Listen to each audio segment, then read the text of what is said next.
Unashamed and Afraid, a show unashamed about sexual addiction recovery and unafraid of coming unto Christ for healing, where we share real recovery stories, learn from experts, and share resources that actually work. So join us in being unashamed and unafraid.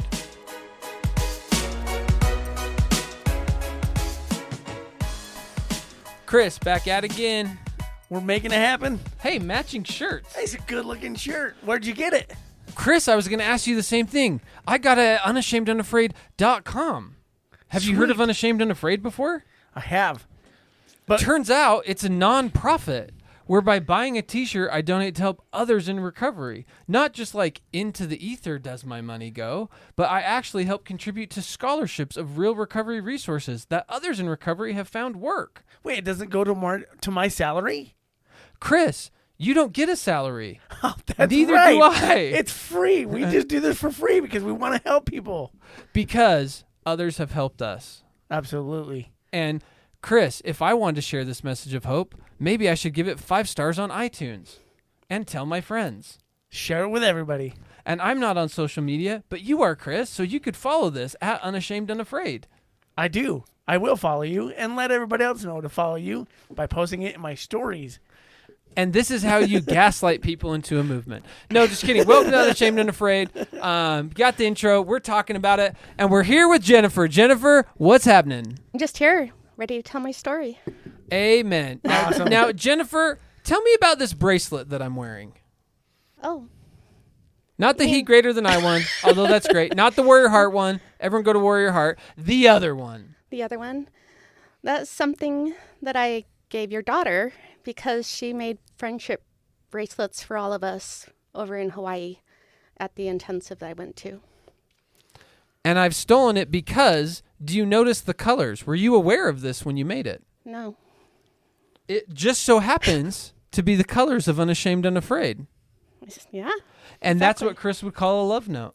Absolutely. She may or may not end up actually getting this bracelet. I'm still deciding if I'm You're keeping going to it. steal it from... I am going to steal it from a 10-year-old girl. That's correct. So, Jennifer, tell us why you want to share your story. And I ask this question a lot, but I'm curious. I want to share my story because I have sexual abuse in my past, like many other women do. And I've carried that shame that comes along with that. And I also have a sexual addiction, and I've carried that shame that has come along with that. And I want to share my story because I know a lot of women have both of those in their lives currently, and they don't have that hope and that I didn't have for the longest time. And I want to help give them that hope that it's possible to recover. Mm-hmm. It's possible to let that go. Yep. And tell us about the nonprofit. Well, it's not a nonprofit yet, but it's kind of a charity. Yep, you're on your way. So when I was raped back in 2009, I reported that rape, and I felt very... And reporting it, you felt very supported and loved, and it was a great experience. Not at all. Actually, it was a very sterile experience. It felt very scary. There wasn't much comfort there at all. And I wanted to change that. And I wanted to create a kit that would provide some comfort to women that report the rape. But just recently, I also want to provide that to women that don't report it, because I think that's just as important. Mm-hmm. Yeah. And it's a huge population. Yeah. So tell us about sexual abuse. Tell us about your story. So my story started with my biological father. I don't really call him my father, but there was some sexual abuse going on, and my mom found out about it when I was pretty young. I was around 6, and I started saying that my pee-pee hurt. And she took me to the doctors and everything, but she didn't really do anything about it, but except for get a divorce from my father, which was okay, I guess. But then when they got divorced, kind of created her. She was a a blackout alcoholic. So her addiction to alcohol got really bad. And she had a sexual addiction herself, which I didn't know at a time that's what it was. But she would Because go. most young, small Yeah. girls, Little kids Yeah. don't. 6, 10, 12 years old, would Yeah. not have the education or maturity to put that Yeah. together, of course. I didn't until I was 27. Right. So she would go to bars and stay out until really late at night. And she would give me alcohol so I wouldn't cause too many issues at the age of 11. And she would bring home men and they would abuse me. They would molest me. And that went on until she met my stepfather. And then the only difference there was they would bring the parties home to our home. And they would have all these men come over, and I was basically the barmaid. They kind of used me for their pleasure. My mom really didn't want to be a mom at that time. She was with her first marriage and her first 3 daughters. She was a mom, but when I came along, she didn't want to be a mom anymore. She wanted to party. She wanted to have fun. And so they brought the drinking parties home, and I was used as a barmaid to make their drinks for them. And So one question I have about the story is, you experienced other types of abuse as you're describing this, right? Physical abuse, verbal abuse. yeah, We can talk about emotional abuse and parentifying a child, and we can put a lot of clinical words around this. I think a question I would ask, because you can speak from the I about this, is why do you think sexual abuse is so devastating comparatively? Because you didn't come on the show and say, I want to talk about the physical abuse that happened. I want to talk about the neglect and emotional abuse that happened, right? It's talking about the sexual abuse. So why is that? And you don't have to define it for the whole world, right? Speaking from the I, why do you feel like sexual abuse for you has been so devastating compared to the other forms of abuse you've experienced? because I don't know what a normal sexual being is, because I was took advantage of so many times At such a young at age. such a young age that I thought that what I was experiencing was normal. And so I think of the term, right, people talk about like a fish doesn't know it's in water, right? And so if that's the only experience I have, right? And so what were the messages you took about your identity from those experiences? That I was there to make men happy, to give them what they want. And that they're allowed to take advantage of me and hurt me, and it didn't matter. What was the narrative you had about your needs? That they didn't matter. I was there to make everybody else happy. So with that, the way that you attach that to your identity, how did that affect you when the rape happened back in 2009? The rape was, I don't know. Let me go back just a little bit. Sure. So I've been in therapy a long time, probably since I think I was 16 when I first started therapy. And at first I wouldn't talk to anybody. I would spend the whole hour dead silent and didn't say a word to the therapist. And then when I got a little bit more comfortable, my therapist at the time told me that I needed to go see someone, like a massage therapist, so I could get comfortable with safe touch again. And I went. And to be honest with you, and I told Steve this before, but to be honest with you, I went.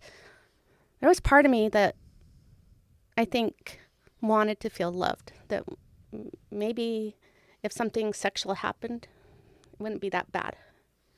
Well, and again, if we look at your definition of being loved and what love looks like, you have this definition from childhood that we can put a lot of words around, to put it kindly, would be an unhealthy definition, right? Yeah. So that's the dictionary, that's the playbook you're working off of, right? Yeah. Because how would you know different? Yeah. So I went, and the massage it started out normal, and then it just kind of progressively went really quick into the rape. And I forgot what your question was again. What? When you attach the identity to the sexual abuse that was happening to you, you attach it to your identity of who you were and how you saw Needs things. don't matter. I'm here for other people. So how did that affect you when the rape happened? Did it make those messages worse? Did new shame messages come up? Just it wasn't any reframing, or was it reframing, or was it just like, yep, that's still solidifying how I feel about myself? I think it just solidified everything, that I'm just there to be taken advantage of, to be used by men. Yeah. So tell me, what's the narrative around God? When this all was happening? Well, take us to growing up years. So in growing up years, God is non-existent, not real, judgmental, hates me. I thought God hated me. I thought he was somehow, I don't know, just didn't want me. I was unwanted by him. I would go to friends' house, and they would have these loving parents that, did everything for their kids, that listened to them, that loved them. And I would go back to my house, and I was abused, like, every day. And just not one time, but over and over again. And so the messages are showing up that it must be something with me. So I thought, God didn't, and was punishing me for some reason, or just didn't love me. Yeah. And I wasn't lovable. Well, and I think you're giving a lot of people a voice, right? Like, you're putting words to the feeling that a lot of people have when they're on the victim side of abuse, that, like, there must be some reason this happened to me. There must be some reason why I'm in this family, got selected out of the crowd, got picked by the, person in power. Why did they pick me? Why did, that there must be something about me, right, that made that happen. Yeah, I believed from day one that there was something wrong with me, and I couldn't figure out what it was.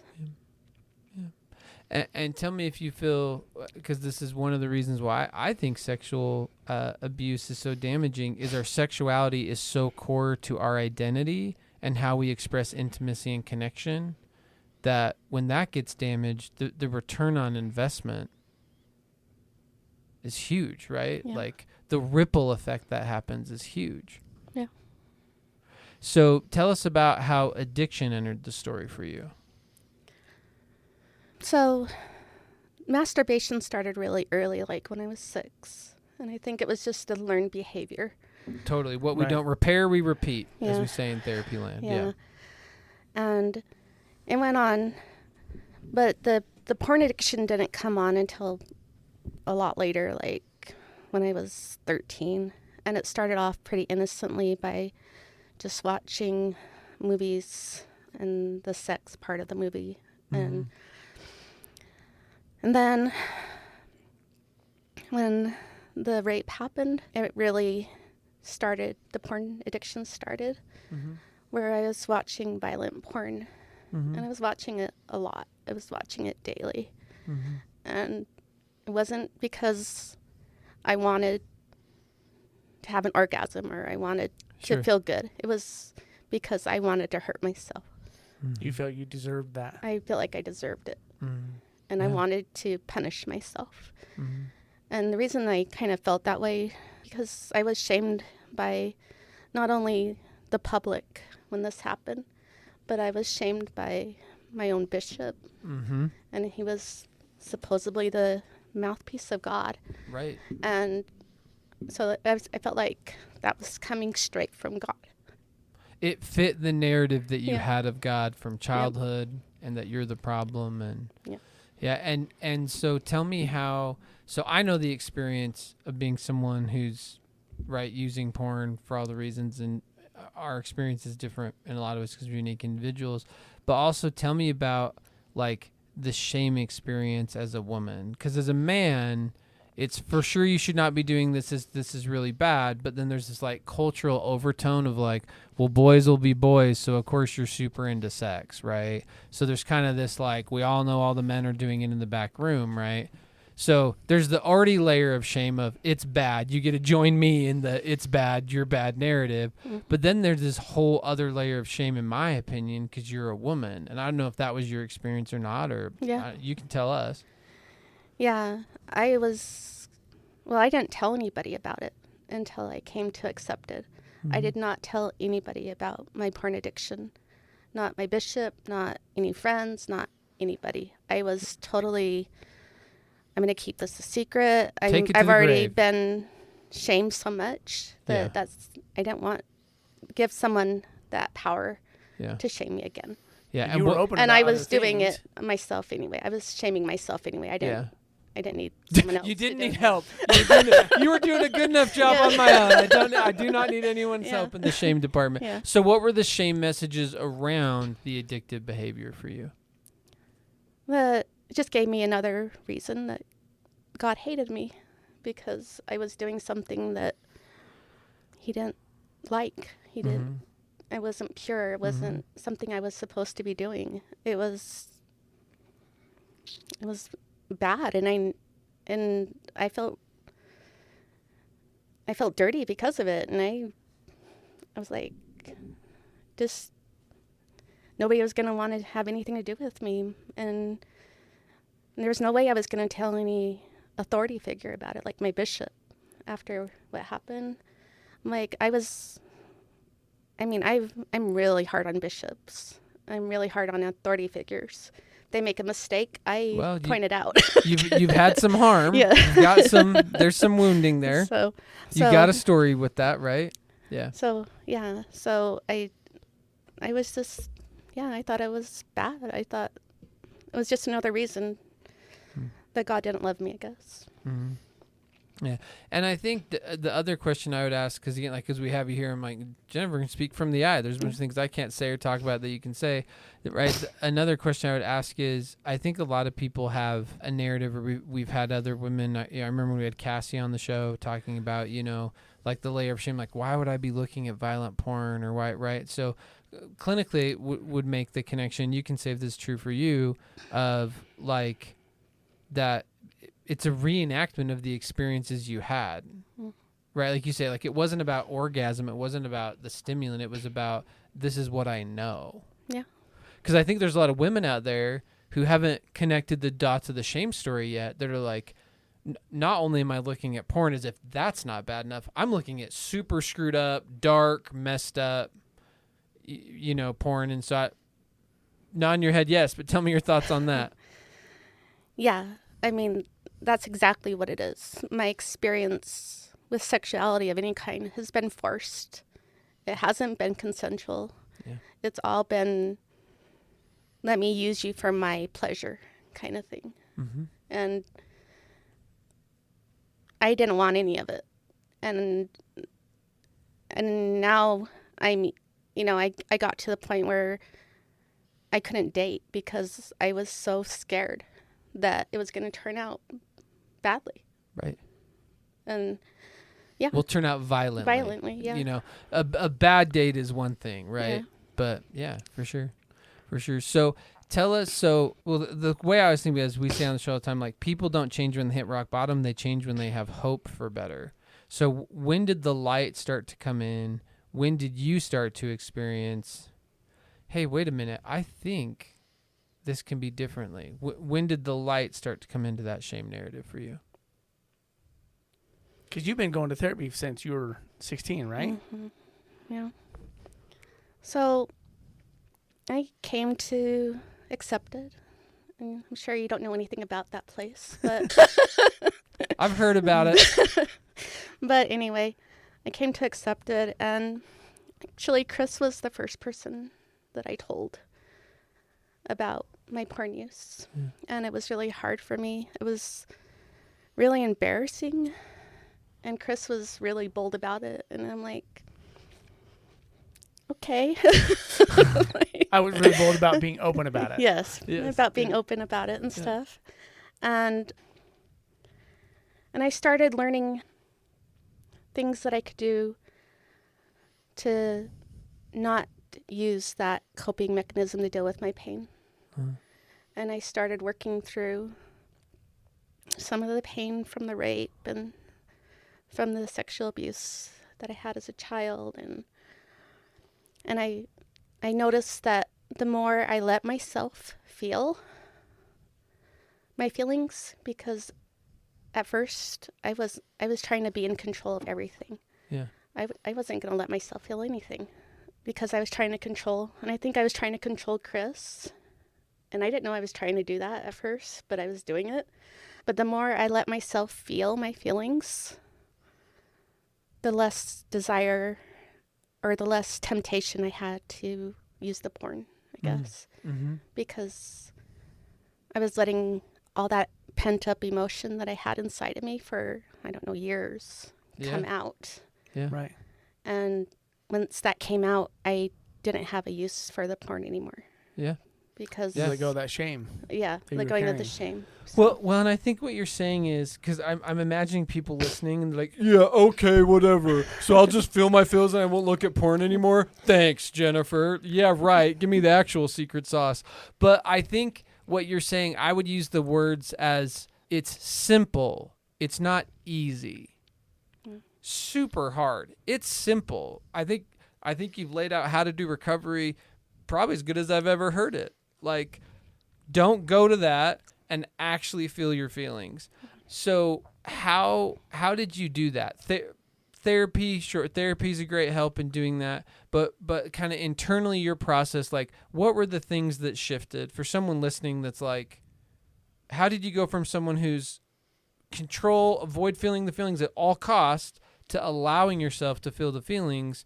Because if we check in on your story, last time you did that, it ended up in abuse, right? So not real safe to go test those waters. So how did that movement happen for you? So I was reading about self-compassion from Kristen Neff, the kind of the guru of self-compassion. Yes, endorse She's her awesome. stuff all day long. Yeah. And I came across a quote that I hung up on my wall for the longest time.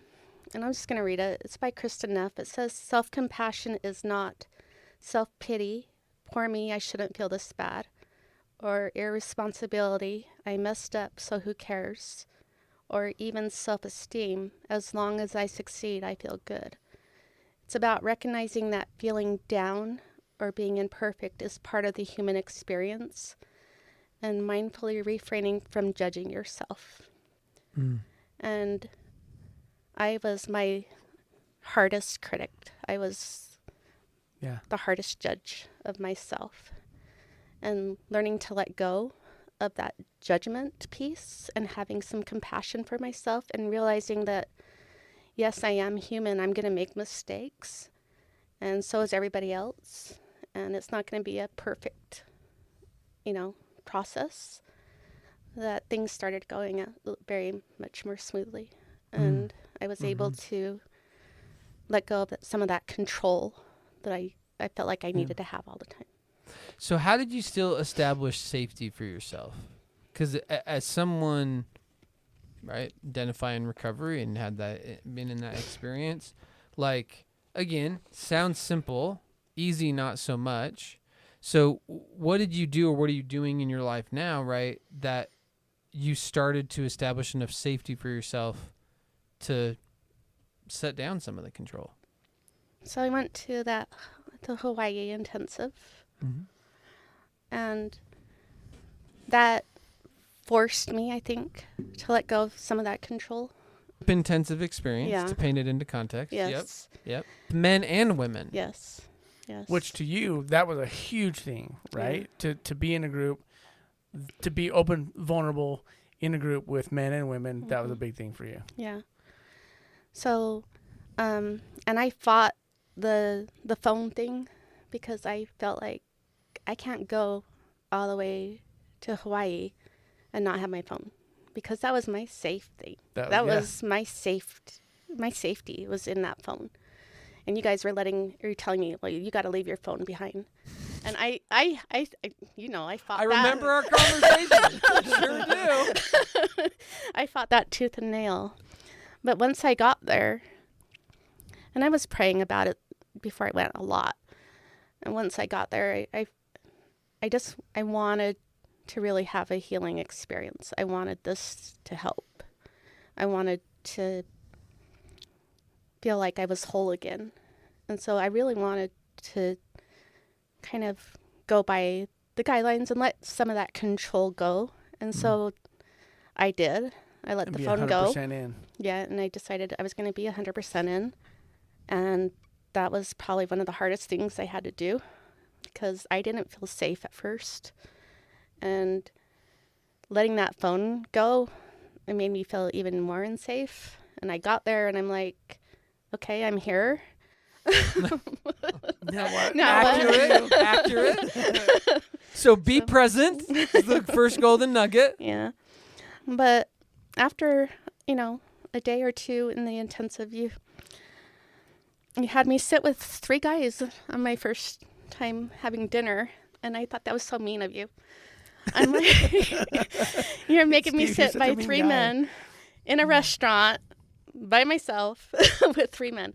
I'm like, and I got through that and I'm like, this isn't so bad. I made it out a lot worse than it was. Mm-hmm. And I realized that. But then there was still a part of me that wanted to pull back and say, maybe I'm letting too much in, or maybe I'm letting too much of my control go. And so we had that little conversation, and I said, no, I just need to do this. I need to just let God have the control. Surrender it to God, because at that time, I was starting to have more trust in God, because I had a spiritual experience or two. And we'll come back to that. Don't worry. Mm-hmm. We didn't forget. Chris is chomping at the bit. Yeah. But finish this story, right? So I let God have it, basically. And I'm like, so I did the family sculpt, the family origin sculpt. Mm-hmm. And that was the first time.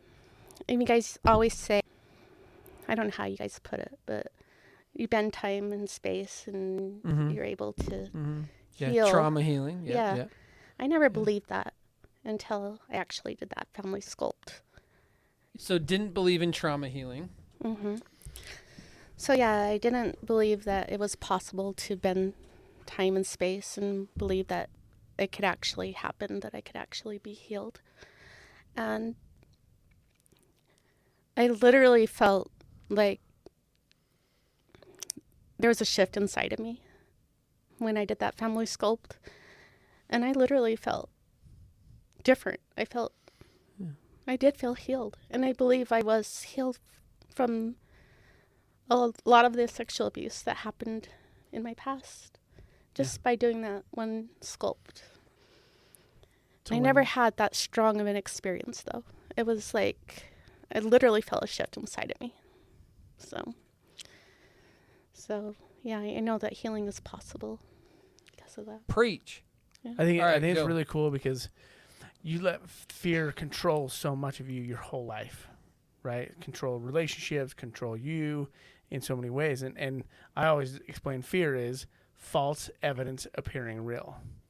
Where, like, even going to dinner with those 3 guys, and you're sitting there and you're creating all these things in your head, even without the phone, you're like creating all these things in your head. You're creating all this false evidences and making it appear real. And then when it's not real, then you're like, oh, I'm giving this to God and I'm letting him take control so that I can now skirt. Back this story up. Because last time we left, God has decided that Jennifer is not worth it, not loved, on the outs. Right. So tell me how you went from that narrative to, I'm going to show up to this trauma healing thing in Hawaii and really surrender it all to you, God. I need those gaps filled in. How did I do that? How was the shift? Where did he shift in your life? I started to trust him. And the reason I started to trust him, last December, my mom was passing away. She had end-stage Alzheimer's disease. And I was basically watching her die. And as you know, there's a lot of trauma associated with my mom. Yes. And I was watching. We've been listening to the episode. Yep. I was watching her pass away, and I even came here to accept it to meet with Chris, and I was totally mean to him because he was trying to fix it, and I knew you're not going to fix me. I was suicidal, and I was like, I'm done. This is over. And I went home, and I started praying to God, and I told him, how much hurt I was feeling and how mad I was at him for allowing that to happen to me and not stopping my parents from abusing me, not stopping the guy from raping me, not stepping in, not protecting me at all. And I was really letting him have it, I guess. And I asked him, I said, you know what? I'm really angry at my mom right now. But I need you to take her. I need you to end her suffering because I don't want to see anybody suffer. I don't care how horrible of a person they were to me. I don't want to see that suffering. But I also need you to help me somehow let this go or overcome or, give me a reason to live. Give me a reason not to end my life right now. I just need to know you see me, God. Yeah. I just need to know that you are here for me, that you're going to help me through this because I can't do this by myself. There's no way. And not asking the magic wand or Santa Claus God question of, God, take it all away. God, erase it. God, get rid of it. God, you do it 1, 2, 3, right? Yeah. Of really, some forgiveness for your mom, right? Yeah. Okay, keep going. So you say that prayer. So I say that prayer, and the next morning I get up, and I had a continuing education course because I'm a physical therapist assistant, and I had to go to this course. It was a Tai Chi course, which was perfect because I knew my mom was going to pass away the next morning anyway because her oxygen levels were way too low to survive that long. Yeah. So I knew that was going to happen. So I was driving to this course, and it was right when the sun was rising. And there was, as I was getting closer and closer to where this course was happening, the sky was just lighting up, and I could see the mountains really clearly. And I kind of felt this warm kind of, it was almost like an embrace from God. He was holding me. And there was part of me that knew that my mom had just passed. I knew that she passed. And so I got to the court. I was like sobbing because that was the first time I felt God's love in a long, long time. And I knew that it was real. I couldn't deny it. And then He's just saying, I love you, and I see you, and I hear you. Yeah. So I got to the course, and I was halfway through the Tai Chi course, which was really healing to me, the Tai Chi at that time. And my sister calls and leaves a message on my answering machine. And so I go to my car and I call her back, and she's like, well, yeah, Mom passed away this morning, and I just thought you'd want to know. And I told her, you know what, I really need to stay in this course because it was bringing me a lot of peace because I was in Tai Chi, and Tai Chi is pretty much being in your body. And I felt like I needed to do that at the time. Yeah. So I told her that. She wasn't too thrilled with me for telling her that, but after the course was done, I went out to my car, and I've been listening to K-Love. And Chris loves that part. I know. Because he got me listening to K-Love, and I was listening to K-Love, and a DJ, just as I turned my car on, a DJ was talking about how he lost his mother recently. and how it caused a lot of conflict in his family, but what he learned from losing his mother and how he healed from it and how it healed some of their family dynamics. And I felt like the same thing happened with me and my sister, the one that I had so much conflict with, that when my mom finally passed, we were finally able to let go of some of that because there was no longer my mom to fight over. I mean, it was gone, or what we were fighting over was gone. And so it brought us closer together, I guess, more connected with each other. So that was kind of an answer to my prayer also. Do you think the healing and the God connection happened like only because of the organic, or do you think it was the way that you asked those questions to God? I think it was the way I asked.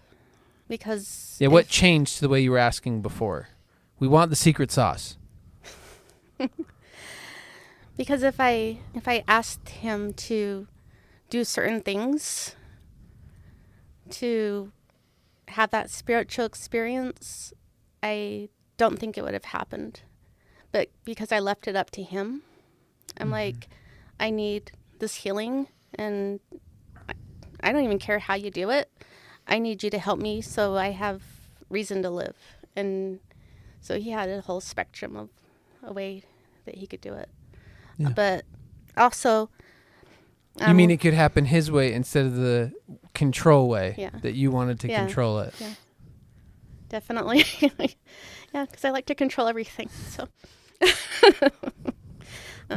which the question I ask is, when you were controlling everything, did it actually create more safety for you? I thought it did, but it didn't. It didn't. Yeah, and I think that's so big. So one question we got from our friends off stage here is, right, so healing with God, talk about forgiveness with your mom and happening. How have you forgiven yourself and made that repair with yourself of the shame messages and how you've seen yourself, treated yourself? Because as you talk about the porn use, it was about, right, in some ways we can call that acting out like self-abuse, right? Or mistreating of self, right? And so how have you made repair to yourself? I stopped judging myself. I recognize that I'm a human being. Yeah. That I've made mistakes. Everybody does. I find the common humanity. And I think that's a lot from when I was reading about Kristen Neff, finding that common humanity, finding that you're going to make mistakes. It's okay. It's not the end of the world. Everybody makes mistakes. God expects us to make mistakes. And I read KF's book. Is God disappointed in me? Read that book. Oh, God. Right? So yes. You have not read it It's yet. a really good book. Read that book. I told you it was going to be good. Yes. Is God Disappointed in Me by Kurt Francom, KF as it's known, on Amazon. Go buy it. He says in that book that God's love doesn't stop because you make mistakes or because you're using porn or because you're doing something that's wrong. His love is always there, no matter what. And it's not... Never it doesn't too stop. far gone. He says stop to a trickle. Like if there was a waterfall and there was raging water, it doesn't go down to a little trickle because you've done something wrong. We just step out of the water. We just step out of the water, Yep. yeah. Yep. So, and that helped me see things. Well, and what I noticed here is you're talking about you making mistakes, but you're not attaching it to your identity. No. Because when you attach it to the identity, that's where shame comes in, and so you're removing that shame aspect of it. Yeah.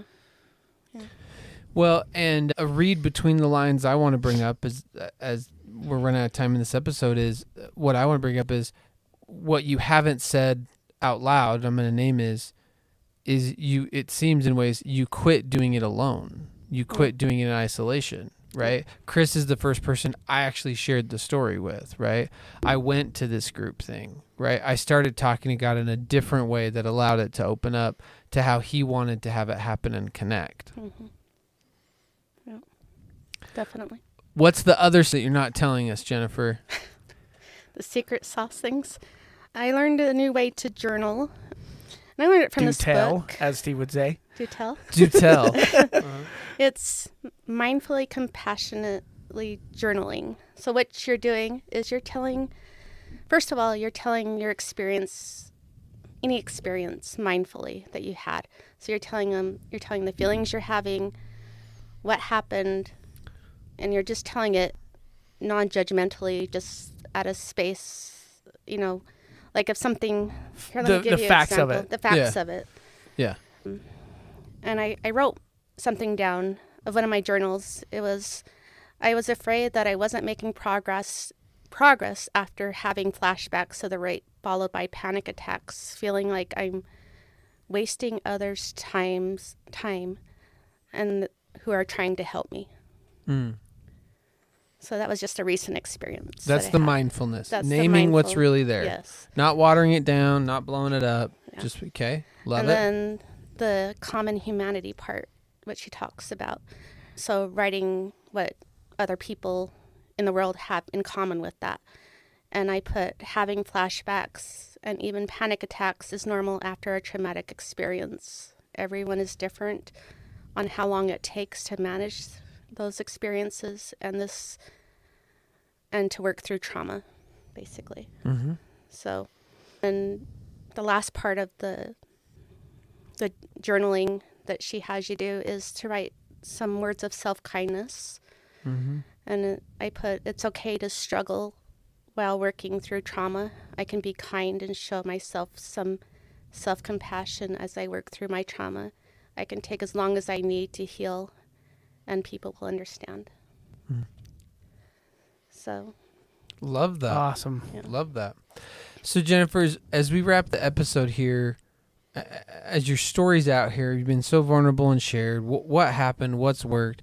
What is it that you would want women to know who are struggling with having sexual compulsive behavior and acting out, who have abuse in their history, who are feeling those shame narratives of I'm bad, I'm out, I deserve it, I'm wrong, I'm responsible for it? What would you want? How, if we had those women sitting here with us, how would you want to speak to them? What would you want them to know?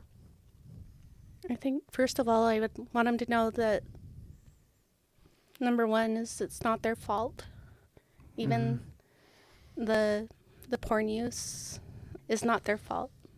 It was a coping strategy that they had at the time to kind of numb the pain that they were feeling, to get through what they were going through. But it wasn't something bad. It was a way they were coping, and Heavenly Father understands that. And it is totally possible to recover from it, to work through that trauma, to feel your feelings again, to even, start to trust men again. By the end of the Hawaii intensive, I was giving men hugs. I don't do that. That's huge for you. I do not do that. Oh my gosh, that's huge. That's awesome. So possible to heal from that. And it's totally possible to find other ways to deal with your emotions and to feel your emotions and to not hide them, but to let them out, to process them, to just let yourself feel depressed. If you feel depressed, let yourself be depressed. It's not a bad thing. It's just your body trying to tell you something. So feeling your feelings is not a bad thing, and it's totally possible. Yeah. And God loves you no matter what. His love is not going anywhere. Just because you use porn or you masturbate, I don't care how many times you've done it or for how long you've done it. I did it for good 48 years, and God still loves me. Yeah. Like Chris and I, you've tested this theory. Yes, I did. In which we have, yeah. And Jennifer, as you know, with every episode, we end it with a song. And so a song for you that you feel represents your recovery. Hold On to Me by Lauren Daigle. Jennifer, thank you for coming on and sharing your story. Appreciate your vulnerability and the hope that healing and getting healed is actually possible. So we invite you to follow us at Unashamed and Afraid on social media. And if you want to help us spread the movement, help other people, help scholarship, you can go to unashamedandafraid.com/donate. And until we can meet again, we invite you to continue to be Unashamed. When the best of me is barely breathing, when I'm not somebody I believe in, hold on to me. When I miss the light, the night is stolen. When I'm slamming all the doors you've opened, hold on to me.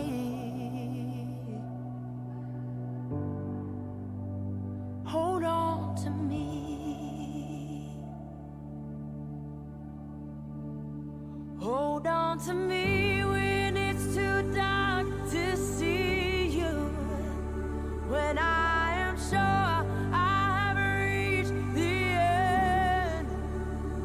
Hold on to me when I forget I need you.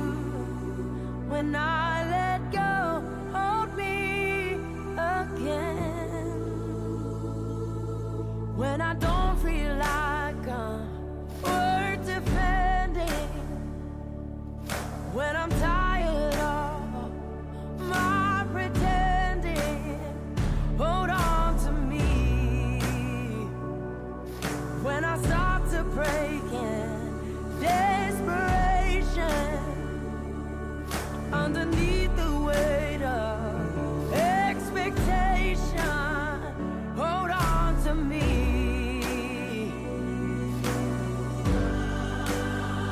Hold on to me.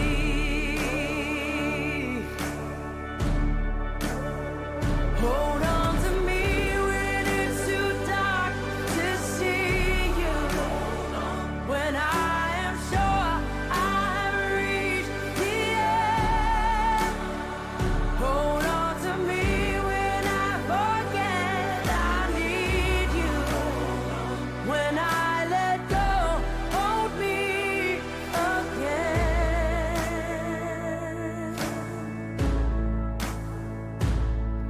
I could rest here in your arms forever, 'cause I know